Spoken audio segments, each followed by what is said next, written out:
dedicated to Eastern and Southern Kentucky. This is WYMT Mountain News Weekend Edition. Good evening, I'm Keaton Hall. An early morning crash in Martin County kills one person and sends another to the hospital.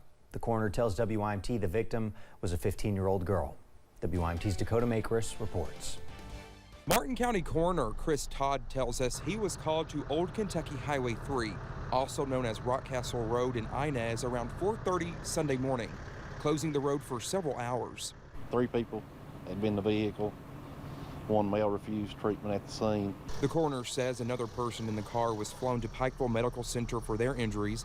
The third person, a young girl, was thrown from the car and killed. The car went on its top. So pretty bad crash. Kentucky State Police reconstructed the crash site, trying to determine the cause of it. Terry Maynard lives only a few feet from where it happened. No, I mean, not as long as I've lived here, and I've been here probably 8 years. And no, we've had nothing like this. I just hate it because someone lost their life, you know, others was hurt. The coroner tells us the father of the young girl was notified. In Martin County, Dakota Makris, WYMT Mountain News. Coroner Chris Todd has since released the girl's name. We're told it's 15-year-old Brenda Maynard. We'll update you as Kentucky State Police continues its investigation. Some of you may have seen a little smoke near the Virginia state line in Letcher County today, but it's okay. Officials with the Kentucky Department of Transportation District 12 posted on their Facebook page that the U.S. Forestry Service are doing a prescribed burn along U.S. 23 at Payne Gap to U.S. 119 near the Kentucky-Virginia state line. The post states the burn could result in smoky and limited visibility conditions for parts of the day. They encourage you to slow down and watch out for other drivers while this is going on.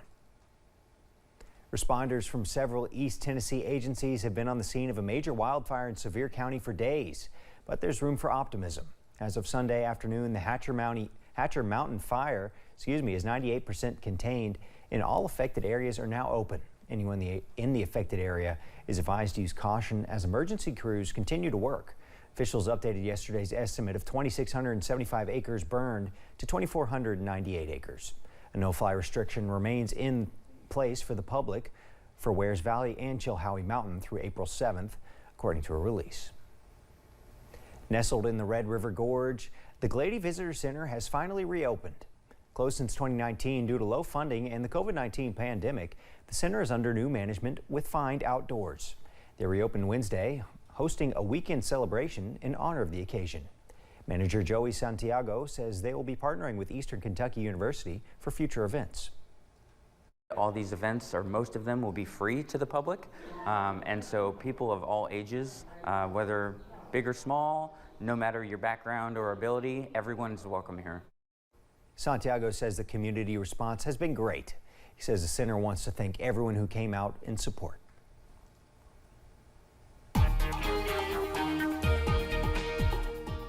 Well, it has turned into a really nice end to our weekend for your Sunday. Nothing but sunshine and blue sky, especially as we get into the afternoon and into the rest of your evening. Still looking at a sunny sky over in Whitesburg. Current temperature sitting at 58 degrees, 57 here in Hazard, 56 in Prestonsburg and Jackson, 59 for Somerset and Monticello. So temperatures as we get into the evening, not too bad. A clean sweep on Pinpoint Doppler, nothing happening out there as we are looking at a mostly sunny sky, and that will continue to be the case as we get into this evening. The weather stays pretty quiet and a frost advisory in effect as we go into tonight. I have the latest on that and your soggy work week ahead coming up in just a little bit. Keaton. Thank you, Cameron. The pandemic caused every one of us to miss out on something we were looking forward to, and no one can relate to it more than the high school students of 2020 and 2021, many of whom were looking forward to prom, an in-person graduation, or even a high school drama performance, only to have those opportunities stripped away. WYMT's Alyssa Williams spoke to those with the Letcher County Central High School Drama Department about the recent performance that was 2 years in the making. In March of 2020, the Letcher County Central Drama Program was preparing to put on their performance of Disney's Newsies when the unexpected happened. We were completely ready to go. The set was done. The costumes were here. They had practiced in those, wigs, makeup, the whole deal. I mean, we were ready to run. and start on Monday morning, and we never got to come back again. Due to COVID-19 guidelines, the Letcher County Central Drama Program had to put Newsies on the shelf for the 2020 and 2021 school year until now. I think it goes to show that the show must go on. Although several of the original cast members graduated, a few of the underclassmen who are a part of the original Newsies cast, like Olivia Frazier, get to take part in it again this year. Now it feels like it's like a great time for me to finally be on the stage, and I'm just really happy about it. Sad it's over today.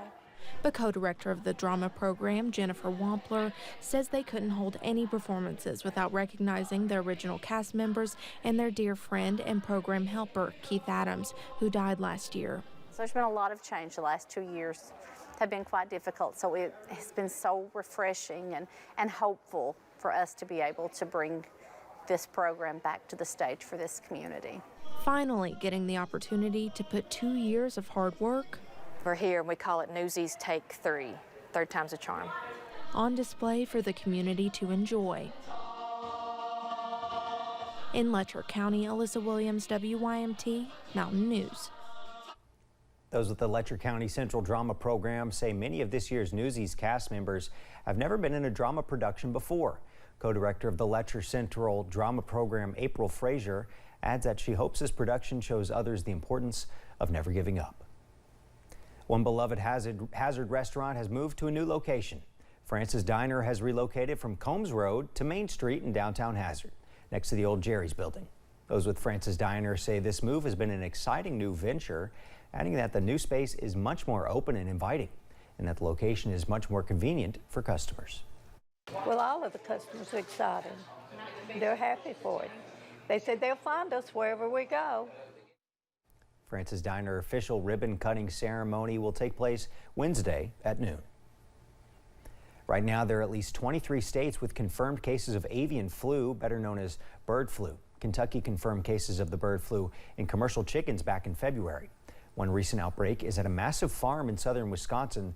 That farm has now killed more than 3 billion birds to stop the spread. Officials say that what is happening now is especially important for those who have backyard chickens because of how easily bird flu spreads.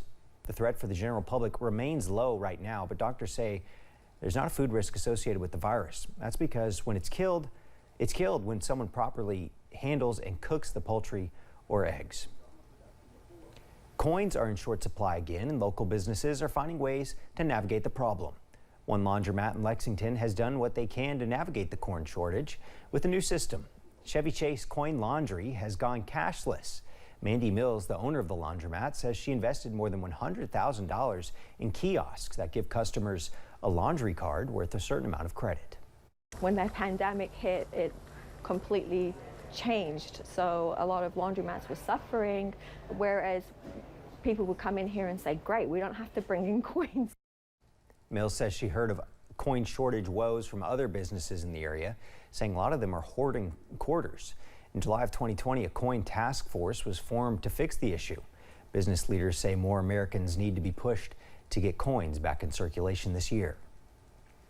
The Fayette Mall hosted its annual Bunny Cares event in partnership with Autism Speaks in Cherry Hill, giving kids with special needs the opportunity to have one-on-one time with the Easter Bunny. The mall puts on this event each year, and especially during Autism Awareness Month, they want everyone to be included in the spirit of the holiday. In addition to having the event at a time when the mall isn't open, the staff also had treats to make children more comfortable. It gives the families an opportunity to have a nice one-on-one with the bunny in a calming environment. That way the memories last a little bit longer. Leaders of the event say it's heartwarming to see the same families come back year after year. If you'd like to bring your family to an event like this in the future, you can go to the Fayette Mall's website for more details.